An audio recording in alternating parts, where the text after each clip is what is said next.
Hello दोस्तों, विशिष्ट short hand channel पर आप सभी का बहुत बहुत स्वागत है। प्लीज़ चैनल को लाइक, सब्सक्राइब और शेयर करें ताकि नई नई डिक्टेशन आप सभी तक जल्दी जल्दी पहुंच सकें और जल्दी से जल्दी आप सिलेक्शन पा सकें। स्टार्ट। देश की अदालतों में लगभग 4.90 करोड़ मुकदमे विचाराधीन हैं।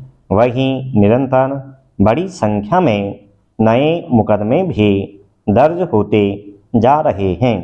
मुकदमों की संख्या कम करने के लिए मध्यस्थता अभिकरण की व्यवस्था की गई, जिसके तहत प्राकृतिक न्याय के सिद्धांतों के द्वारा विवादों को शीघ्र निराकरण की पहल की जाती है। देश के न्यायालयीन सफर की यह एक स्वर्णिम शुरुआत है। सुप्रीम कोर्ट के निर्देशन में मध्यस्थता कानून अब देश के विभिन्न जिलों में सफलतापूर्वक कार्य कर रहे हैं। यह एक पायलट प्रोजेक्ट की तरह काम कर रहा है। निसंदेह इससे सुलह समझौतों के आधार पर मुकदमों का बोझ काफी हद तक कम किया जा सकता है। न्यायालय मध्यस्थता कानून के तहत ऐसे लंबित प्रकरण को चिन्हित कर रहे हैं जिनमें राजीनामा की संभावना अधिक है। यह उम्मीद की जानी चाहिए कि न्यायालय भी अब प्राथमिकता के क्रम में सुलह समझौतों के लिए प्रकरण तेजी से तैयार कर रहा है। इससे जहां बड़ी संख्या में विचाराधीन मुकदमों का बोझ कम हो सकेगा, वहीं इसकी सुनवाई में समय और खर्च की भी बचत होगी। यदि हम छत्तीसगढ़ उच्च न्यायालय की बात करें तो यहाँ 89,000 से अधिक न्यायालयीन प्रकरण दर्ज हैं। मुकदमों के शीघ्र निराकरण एवं न्याय मिलने से राष्ट्र निर्माण को भी बल मिलेगा। मध्यस्थता अधिकरण का सही एवं त्वरित गति से क्रियान्वयन हो सके, यह देखने के लिए न्यायालय का संवैधानिक दायित्व भी बढ़ गया है। न्यायालय को अब यह देखना होगा कि नागरिकों की शिकायतों से जुड़े एवं न्याय की आस लगाए लोगों को शीघ्र एवं उचित न्याय समय पर मिले।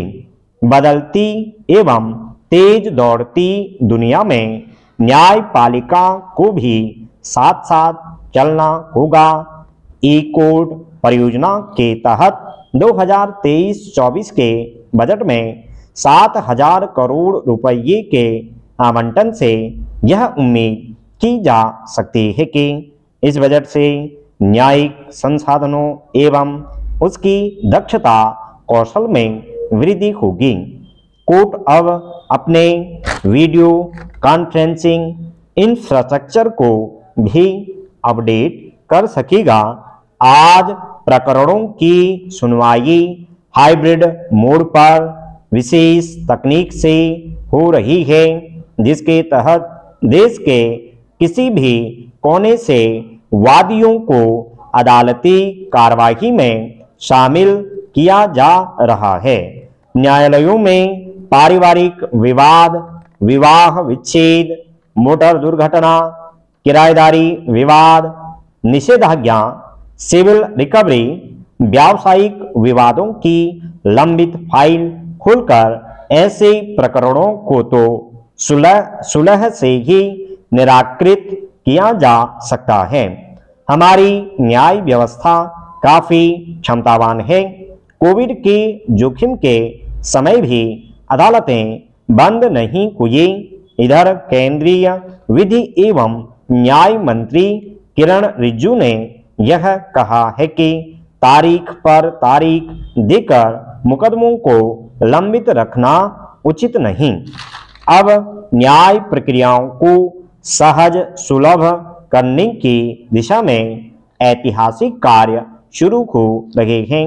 अंग्रेजों के जमाने के कठोर कानून बदले जा रहे हैं।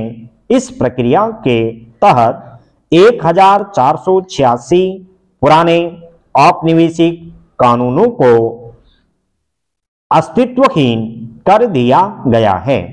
आने वाले समय में 65 कानून भी समाप्त होने की प्रक्रिया में शामिल हैं। कुछ कानून ब्रिटिश सरकार ने हम पर थोपे थे। वे कानून उस समय बने थे जब उनके खिलाफ बगावत का बिगुल फूंका जा रहा था। अंग्रेजों ने इस बगावत को कुचलने के लिए अपनी सुविधा अनुसार देशद्रोह कानून बनाया, जो आज़ाद भारत में ज्यों का त्यों रखा। आज़ाद भारत में अंग्रेजों की बनाए कानून की समीक्षा भी नहीं की गई।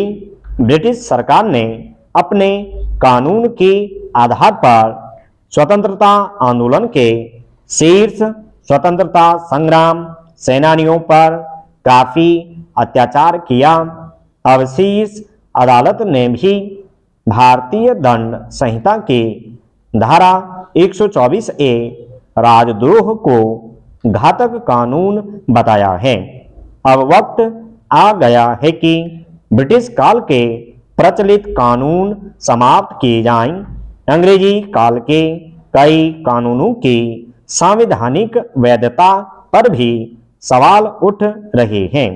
देश की शीर्ष अदालत इस पर विचार करे कि आज़ादी के 76 साल के बाद भी ऐसे औपनिवेशिक कानून कहीं व्यक्ति की निजता, अभिव्यक्ति एवं अधिकार के लिए नासूर तो नहीं है। आखिर 152 साल पुराने प्रचलित ब्रिटिश कानून, जिसमें राजद्रोह कानून प्रमुख है, देश समाप्त करने की दिशा में सुप्रीम कोर्ट संज्ञान ले रहा है। यह संवैधानिक पहल संख्या में राष्ट्र के हित में दर्ज होती जा रही है।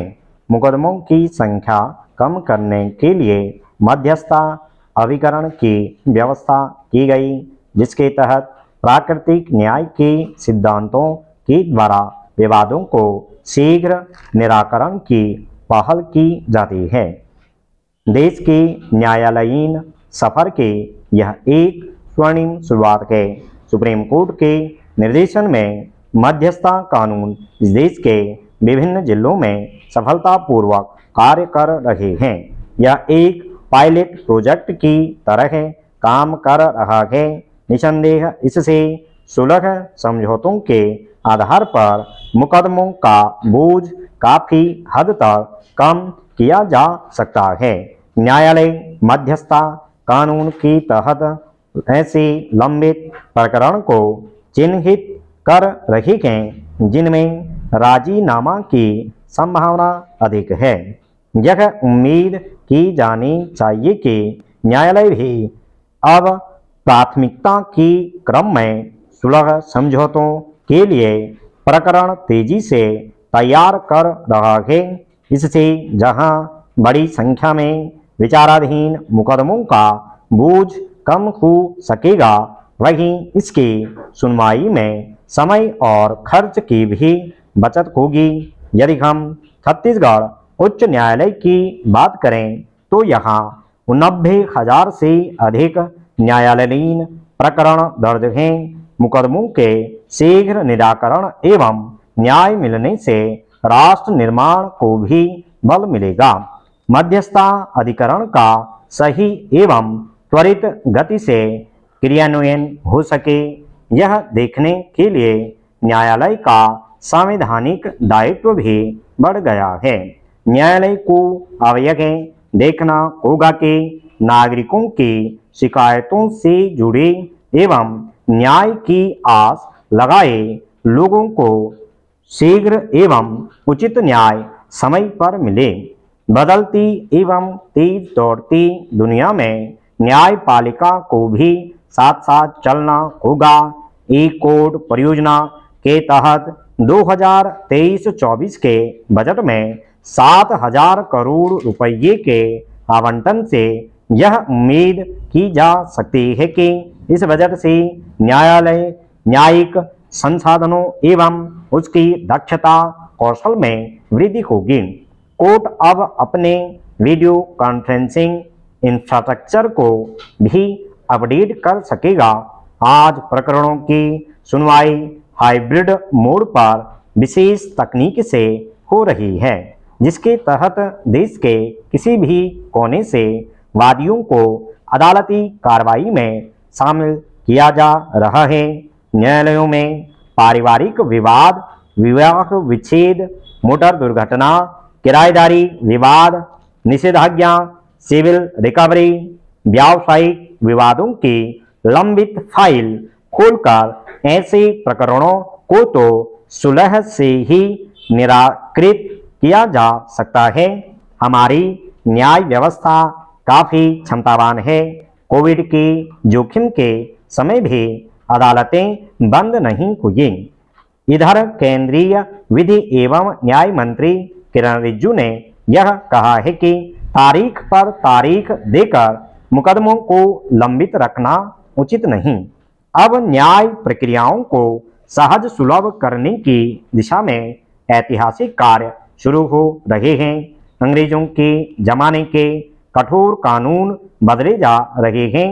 इस प्रक्रिया के तहत 1486 पुराने औपनिवेशिक कानून को अस्तित्वहीन कर दिया गया है। आने वाले समय में 65 कानून भी समाप्त होने की प्रक्रिया में शामिल हैं। कुछ कानून ब्रिटिश सरकार ने हम पर थोपे थे।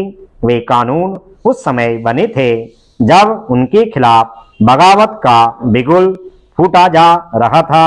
अंग्रेजों ने इस बगावत को कुचलने के लिए अपनी सुविधा अनुसार देशद्रोह कानून बनाया, जो आजाद भारत में ज्यों का त्यों रहा। आजाद भारत में अंग्रेजों के बनाए कानून की समीक्षा भी नहीं की गई। ब्रिटिश सरकार ने अपने कानून के आधार पर स्वतंत्रता आंदोलन के शीर्ष स्वतंत्रता संग्रामी सेनानियों पर काफी अत्याचार किया। अब शीर्ष अदालत ने भी भारतीय दंड संहिता की धारा 124A राजद्रोह को घातक कानून बताया है। अब वक्त आ गया है कि ब्रिटिश काल के प्रचलित कानून समाप्त किए जाएं। अंग्रेजी काल के कई कानूनों की संवैधानिक वैधता पर भी सवाल उठ रहे हैं। देश की शीर्ष अदालत इस पर विचार करे कि आजादी के 76 साल के बाद भी ऐसे औपनिवेशिक कानून कहीं व्यक्ति की निजता, अभिव्यक्ति एवं अधिकार के लिए नासूर तो नहीं है। आखिर 152 साल पुराने प्रचलित ब्रिटिश कानून, जिसमें राजद्रोह कानून प्रमुख है, समाप्त करने की दिशा में सुप्रीम कोर्ट संज्ञान ले रहा है।